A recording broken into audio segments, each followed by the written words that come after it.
Samantalang absent naman sina Pia Cayetano, Chis Escudero, who actually said na he would have voted for the bill, Camille Villar kasi nga again nagkaroon siya na anak or nanganak siya, at Lito Lapid. So anong magagawa nitong resolution nila? Well, absolutely nothing. Absolutely jack shit. Dahil hindi naman pwede bumalik sa Pilipinas si Duterte habang nililitis ang kaso niya kasi nga hindi parte ng ICC ang Pilipinas. Therefore, hindi sila pwedeng maglagay ng kanilang mga detainees sa Pilipinas. Kahit na, again, citizen ng country or citizen ng Pilipinas yung ilalagay sa Pilipinas.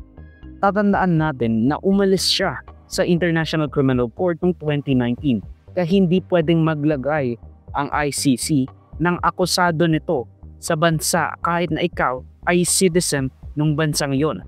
Hindi siya pwedeng ma-house arrest.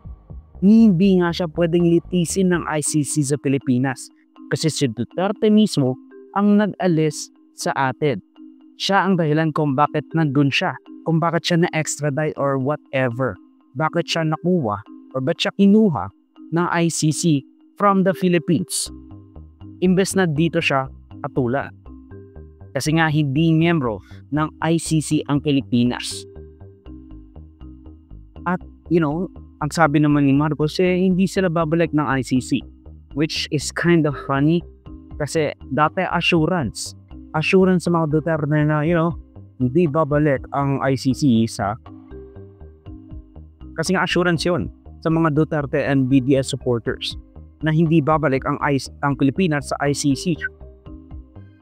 Pero ngayon, it bites them in the ass kasi nga ayaw bumalik ni Marcos sa ICC, which meant hindi pwedeng ilagay ng ICC si Duterte sa Pilipinas.